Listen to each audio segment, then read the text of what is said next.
India மீது America விதிக்க இருப்பதாக அதிபர் டிரம்ப் அறிவித்துள்ள 25% இறக்குமதி வரி குறித்து கவலை கொள்வதற்கு முன் சில விஷயங்களை புரிந்து கொள்வது நல்லது.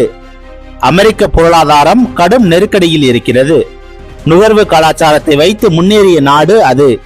தங்களை வைத்து வளர்ச்சியடைந்த ஒவ்வொரு நாடும் பரஸ்பரமாக அமெரிக்க வளர்ச்சிக்கு உதவவில்லை என்று அதன் அதிபர் டிரம்ப் கருதுகிறார்.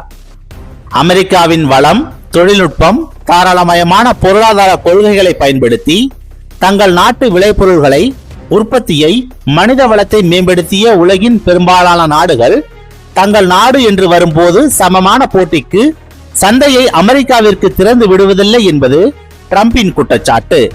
அது ஓரளவு உண்மையும் கூட.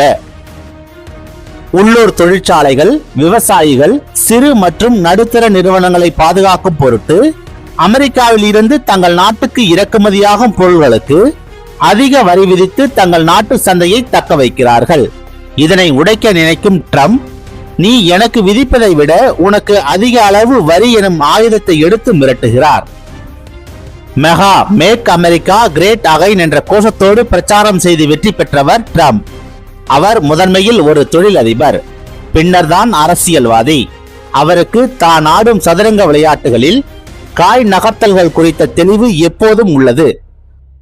அவர் பொதுவெளியில் பேசும் சில அசட்டுத்தனமான கருத்துகளும் வேண்டுமென்றே விளைவிக்கும் குழப்பங்களும் கவனத்தை திசை திருப்பும் யுக்திகள் என்றே கருத வேண்டும்.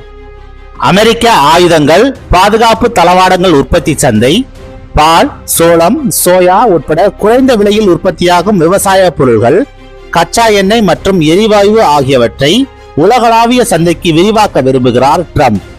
இந்த சதுரங்க ஆட்டத்தில் தனது குதிரைகள், யானைகள், மந்திரிகளை காவு கொடுப்பது போல காட்டிக்கொண்டு எதிரிகளின் பக்கம் பல சிப்பாய்களை கொண்டு சென்று ஒவ்வொருவரையும் மகாராணிகளாக மாற்றும் வித்தையை திறம்பட மேற்கொள்கிறார்.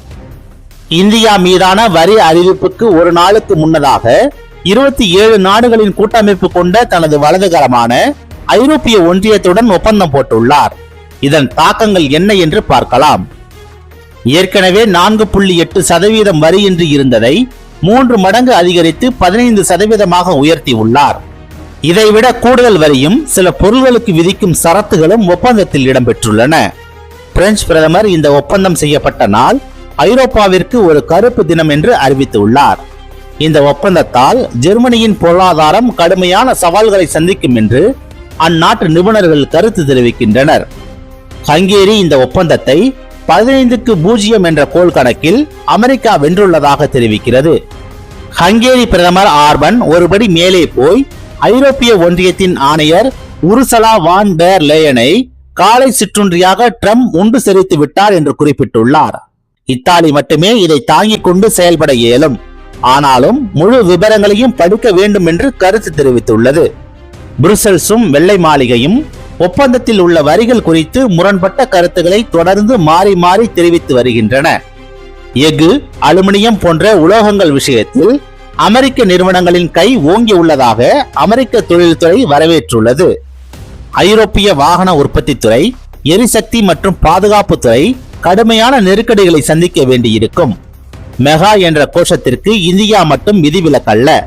தொடர்ந்து பேச்சுவார்த்தை நடத்தி பரஸ்பரம் ஒப்பந்தம் நடைபெற சிறிது காலம் பிடிக்கும். அப்படியே 15 முதல் 25% வரி விதிப்பு அமலானாலும் அமெரிக்காவிற்கு இந்தியாவின் ஏற்றுமதி 6 முதல் 12% வரை குறையும் என்று எதிர்பார்க்கப்படுகிறது. புதிய வரி விதிப்பில் கிட்டத்தட்ட 50% இறக்குமதி செய்யும் அமெரிக்க நிறுவனங்களும் 30% அந்நாட்டு நுகர்வோர்களும் 20% வரை உற்பத்தி அல்லது ஏற்றுமதி செய்யும் நாடு ஏற்றுக்கொள்ளும் என்றும் தகவல்கள் உள்ளன.